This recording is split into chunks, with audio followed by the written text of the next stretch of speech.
we go with today's Tech News Radio show. Yes, thanks for tuning in. Man, we've got some pretty heavy news lined up for today.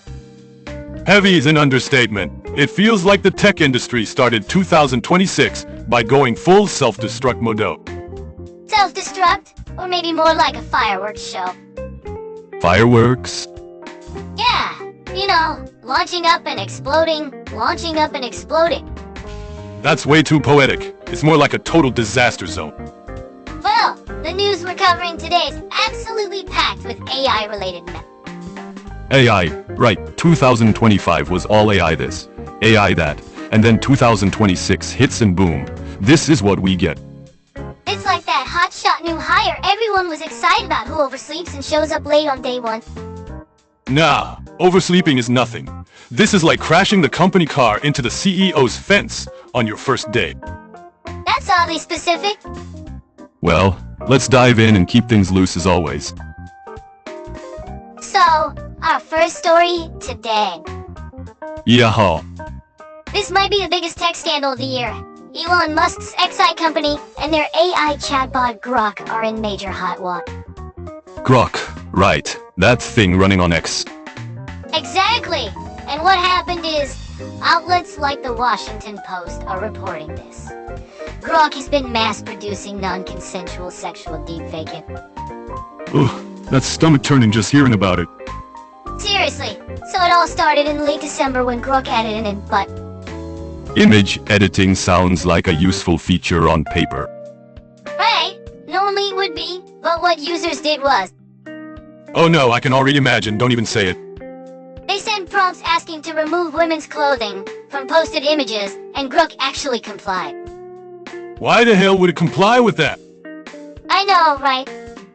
Why would it even be designed to respond to requests like that? And what makes it worse? According to investigations by the Internet Watch Foundation, there are reports of minors' images being processed the same way. That's completely beyond the line. As a specific example, a 14-year-old actress, Nell Fisher, who plays Holly Wheeler in Netflix's Stranger Things, had her images exploited to create and spread sexual deepfakes. She's 14. I don't even have words. And governments around the world have been moving fast on this. They better move fast. Indonesia and Malaysia became the first countries to completely block access to Grok. Blocking access at the national level is serious business. India ordered X to remove content and suspend accounts. X reported deleting thousands of posts and hundreds of accounts. Thousands of posts. That already shows how massive the damage is. The European Commission took a hard line, too, ordering X to preserve all internal documents and data related to Grok until the end of 2020. Evidence preservation means they're gearing up for lawsuits, right? Guess what the EC spokesperson, Thomas Regnier, said at a press conference? What did he say? This is not spicy. It is illegal. It is abhorrent. It is disgusting. And it has no place in Europe. Not spicy is kind of spicy phrasing, though. That's not really the point here. Sorry. But European officials have a classy way of being angry. And the UK is coming down hard, too. Prime Minister Keir Starmer instructed media regulator Ofcom to put all options on the table. All options means everything from regulation to outright bans, right? The PM declared in Parliament, if X cannot control Grok, we will, and we will do it fast. That's kind of badass, actually. The UK government is planning to enforce legislation criminalizing the creation of non-consensual sexual images. Tech Secretary Liz Kendall announced individuals who create or attempt to create such content will be committing a crime. Even attempts count, so attempted creation is a crime too. In the US, California Attorney General Rob Bonta launched an investigation into XAI, as reported by CNBC. California is where tech companies are headquartered. Getting investigated in your own backyard is bad news. Governor Gavin Newsom harshly criticized on X, saying Xai's decision to create a breeding ground for predators generating and hosting non-consensual sexual AI deepfake images, including of children, is despicable. Breeding ground for predators. That's strong language. Now, Xai's response.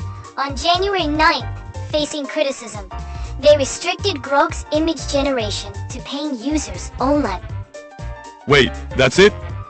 Yeah, so critics have pointed out restricting access doesn't solve the fundamental problem. Paying users get a pass? That's not the issue here at all. On January 14th, they announced implementing technical measures to restrict generating sexual images of real people, but yeah, way too late. Why wasn't it designed that way from the start? And here's the kicker. How do you think Elon Musk himself responded to this issue? How did he respond? With a smiley emoji. What? Reports say he responded with a smiley emoji. That's gotta be a joke, right? It's not a joke, and that sparked even more criticism.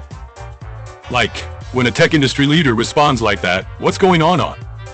And get this right, in the middle of this firestorm, the US Department of Defense, the Pentagon, announced plans to integrate Grok AI into defense. Talk about timing. Seriously bad timing, right? But wait, integrating into defense systems? Is that even safe security-wise? I mean, that's a separate issue, but there's definitely public backlash. There was also a big move on Reddit, right? Yeah, according to NBC News, over 50 subreddits have banned links to X. Over 50 is a pretty big number. Major communities like All Formula One, which has over 1 million members, joined in. F1 fans used to be pretty active on X, I thought. Apparently over 40 million members are affected in total, like. So is this an AI technology problem, or a corporate governance problem, or both? I'd say both. Technically, they could have implemented filters to block these requests, but they didn't.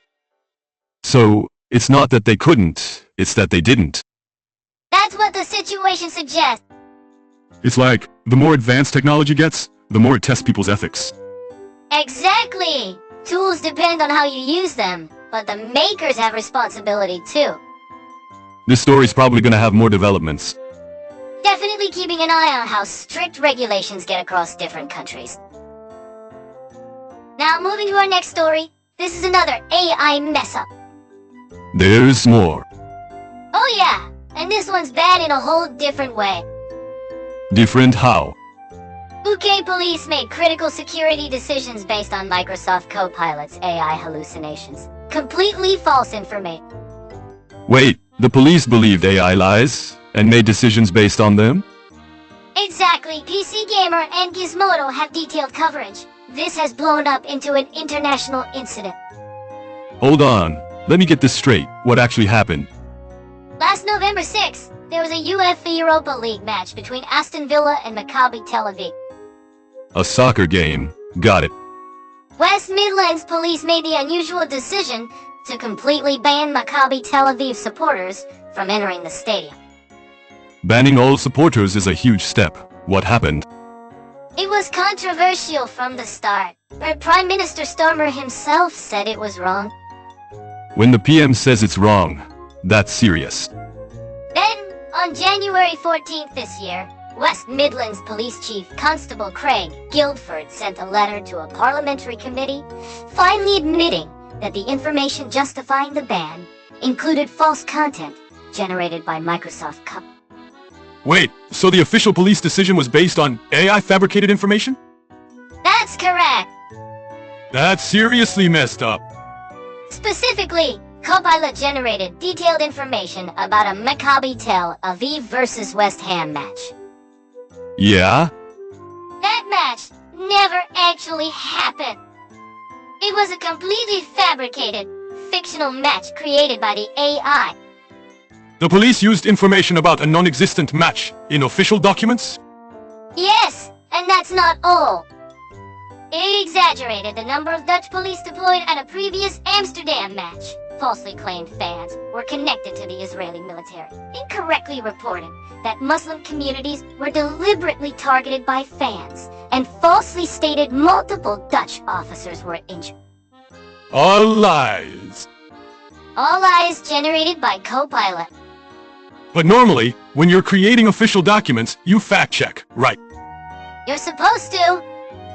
Why didn't they verify it? No idea. But what makes it worse is Chief Constable Guilford initially and repeatedly denied to Parliament.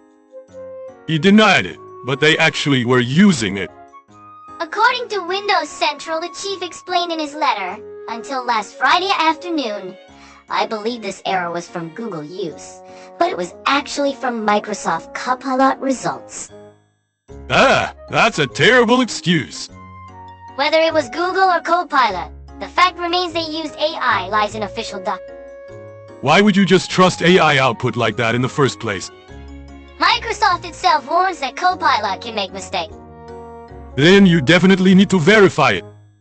Exactly. And this January, Home Secretary Shabana Mahmood called this incident a failure of leadership in a House of Commons statement. Oh, strong words coming out. She expressed lost confidence in Chief Constable Guilford, basically demanding his resignation. Yeah, that's where this was headed. This isn't some minor typo or small error. Fabricated information actually influenced real police decisions. Thousands of supporters were banned from entry. This is a human rights issue. Plus, it's an international match, so this could have become a diplomatic problem with Israel. AI hallucination problems are well known among tech people, but not really understood by the general public, right? Exactly. AI lies with complete confidence. It outputs information about a non-existent match in detail, as if it's totally real. Right, and the more detailed it is, the more people tend to believe it. That's like a con artist's playbook. Seriously, when it spits out specific numbers confidently, you're inclined to trust it. But this is also a governance issue about how organizations use AI, right? Definitely.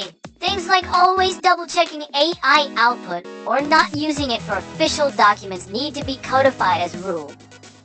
If you just use it carelessly because it's convenient, this is what happens.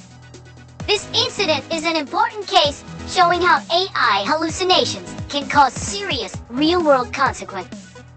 Public organizations like police and government probably need to be extra cautious. AI is a useful tool, but it should only be for reference. Final decisions still need to be made by humans. That's the lesson here. Still, an AI confidently outputting information about a game that never existed is impressive in a weird way. I wish it would use that creativity somewhere else. Moving on, our next story is about massive layoffs at Meta's Reality Labs division. More layoffs. Tech industry really shows no mercy. CNBC and SF Gate are reporting this as the Bay Area tech industry's first major layoff of 2026. Over 1,000 employees are being cut. Over 1,000 is pretty significant. Meta CTO, Chief Technology Officer Andrew Bosworth, announced in an internal post that about 10% of Reality Labs, roughly 15,000 employees, will be affected. 10% means 1/10 of the entire division disappears at once.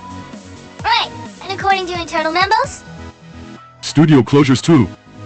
Armature, Sanzaru, and Twisted Pixel, all three were teams acquired to develop VR-exclusive content and strengthen Meta's VR ambitions.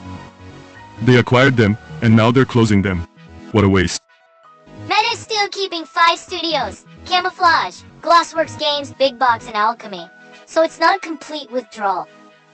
But they're clearly scaling down. A Meta spokesperson explained, last month we announced shifting some metaverse investment toward wearables. This is part of that effort, and we plan to reinvest the savings to support wearables growth this year. Wearables, like smart glasses and stuff. Exactly. According to TechCrunch, the layoffs won't affect staff working on augmented reality. They have big ambitions for smart glasses and control. So they're scaling down VR, virtual reality, and focusing on AR, augmented reality. That's right. and the financial numbers are pretty brutal. How brutal. Reality Labs has accumulated over $70 billion in losses since late 2020. That's about 10 trillion yen. 10 trillion yen? In the most recent quarter ending October 2024, Reality Labs recorded $470 in revenue against $4 billion in losses. $4 billion in losses. That's almost 10 times the revenue in losses. Also, Meta spent 21% of its costs on Reality Labs in 2024, while losing over $17 billion from the division. So they spent 1/5 of company costs just bleeding red ink. Exactly. And remember, Zuckerberg changed the company name from Facebook to Meta in 2021 and announced a huge pivot to the metaverse, right? Yeah, I remember. There was this whole, the metaverse is the future vibe.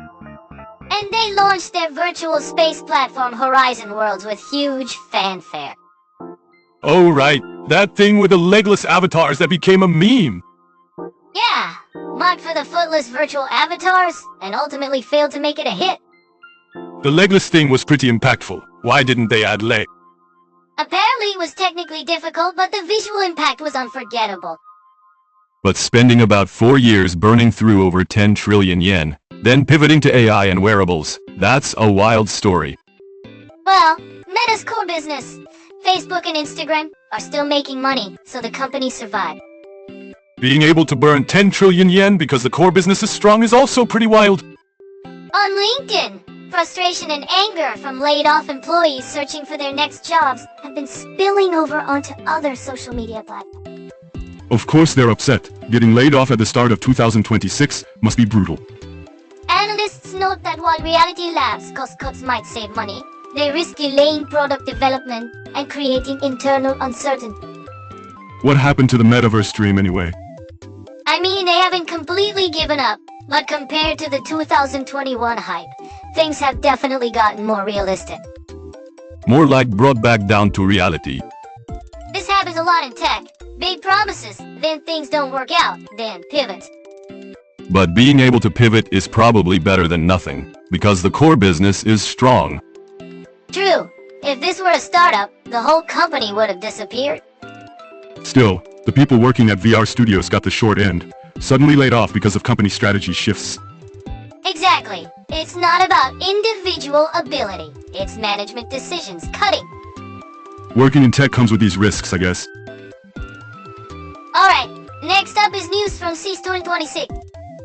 Says a massive consumer electronics show in Las Vegas every year, right? That's the one. And they announced the annual Worst in Show Awards, picking the most terrible product. Oh, the sarcastic one. Euronews and the Register are reporting that this year products crammed with excessive AI got hammered with criticism. You can't just slap it on everything and call it good. And the overall worst winner was Samsung's bespoke AI Family Hub refrigerator.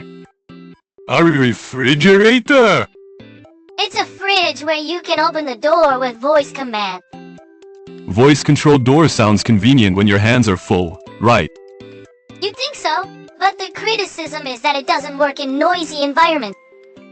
Kitchens are basically always noisy, especially when cooking it. Exactly! And critics say it adds unnecessary complexity to what should be a simple appliance. Just open it by hand, right? Plus, people are upset that Samsung displays ads on users' refrigerator. Ads on your fridge? Yeah, having ads show up on an appliance you bought feels pretty gross. That's really annoying, seeing ads every time you open the fridge. And the People's Choice Award, voted by the public as worst product, went to Replica Amy AI Soulmate. Soulmate, like your spiritual companion? Yep, it's an anime character AI companion with always-on camera and microphone. Always on camera and mic. There are concerns about it being a privacy-violating mental health hazard. An AI friend that constantly watches you. That's dystopian vibes. The Privacy Award went to Amazon Ring AI. Ring the doorbell camera thing? Exactly! Their AI, anomaly event alerts, and facial recognition features are criticized for leaning more towards surveillance than safety. People tend to accept stuff when it's for safety, but too much becomes a surveillance state. And the Environmental Impact Award went to Lollipop Star. Lollipop, like candy. Yeah, it's an electronic lollipop that plays music while you lick it. Wait, how does that work? Apparently it uses bone conduction to transmit music when you lick it. That's creative, I guess, but... The problem is, it has a non-rechargeable battery that only lasts about 60 minutes. And once you're done licking it... 60 minutes, and then it's e-waste. That's the opposite of eco-friendly. It's been brutally called e-waste in waiting. A lot of these products feel like, who even wants this? These awards are judged by a panel from consumer and privacy advocacy groups like Consumer Reports, Back Market, and XTTS. Oh, legitimate organizations are behind it. Elizabeth Chamberlain, Sustainability Director at iFixit, says we definitely intend shame. We hope manufacturers take this as a prod and do better next time. Intend shame! That's pretty direct. But criticism like this might actually make companies rethink their approach, right? It's a wake-up call against the lazy thinking of just slapping AI on everything. Exactly. Just because you have the technology doesn't mean you should put it in everything. A fridge's job is to keep things cold, period. Exactly that. Alright, how about we play a song here? Yeah, let's take a breather after all that heavy news. Today's song is The Eel Got Away. The Eel Got Away. That's a pretty surreal title, eh? Right, it's got this chill vibe, like capturing a little slice of everyday life. Eels are slippery and hard to catch. If one escapes, that's a problem. Life's kinda like that too, you know. Just when you think you got a grip, things slip away. Whoa, getting philosophical. Well, I think you get it when you hear it, so here it is. The Eel Got Away. 今日も平和な朝でしたうなぎが逃げ出すまでは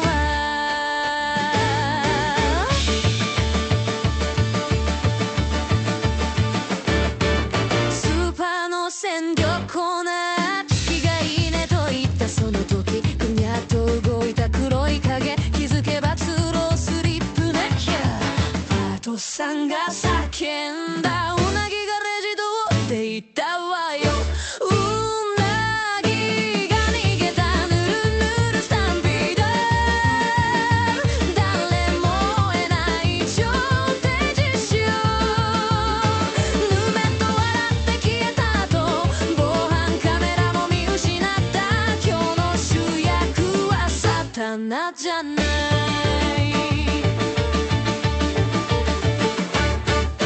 SNS で拡散されてうなぎなうがトレンド入りこれ嘘だろって思ったらテレビ中継に映り込むヌメ感ベテランの勇姿までこれは陸のがデッドワインなうなぎが逃げた誰も止められない That was The Eel Got Away. Nice track. Really takes the edge off. Alright, let's dive into the second half. Next we got some buzz from X and Reddit.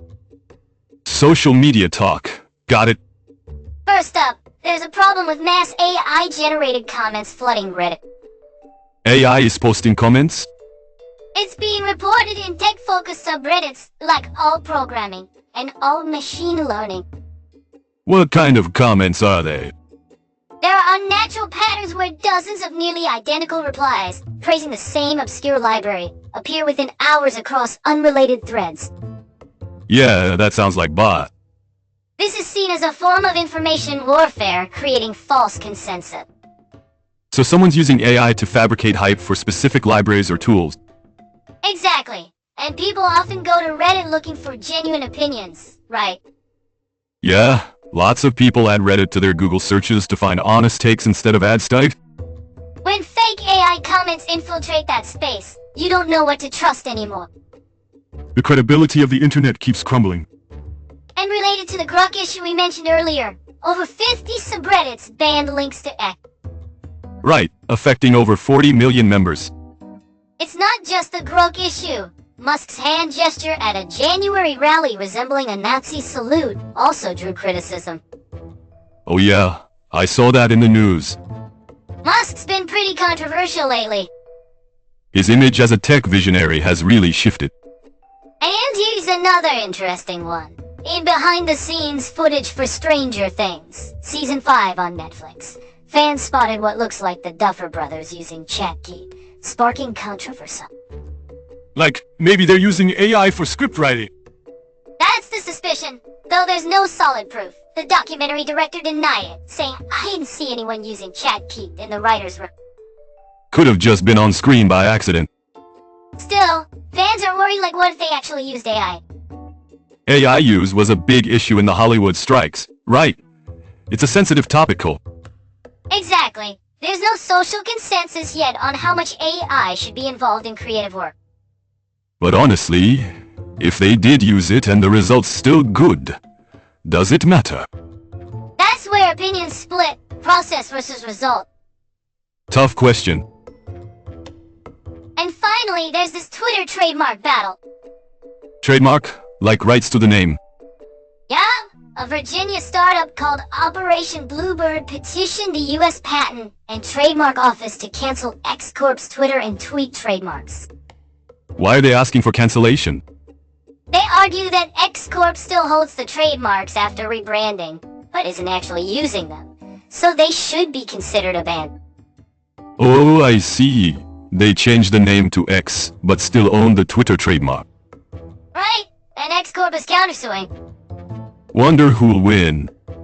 Hard to say, but what's interesting is X Corp's new terms of service, effective January 15, 2026, explicitly state users don't have rights to use the Twitter name. So users aren't supposed to call it Twitter? Legally speaking, yeah. Everyone still calls it Twitter, though. Habits are hard to change. X just doesn't click, you know. But officially it's X, so maybe we'll get used to it eventually. Maybe, but after 2+ years I still haven't. Alright, we're getting close to time. Tons of stuff today, mostly AI-related disaster. Grok's deepfake problem, UK police co-pilot mistake, Meta's reality labs, layoffs, says worst in show, Reddit and X dynamics, Twitter trademark battle. Pretty packed episode.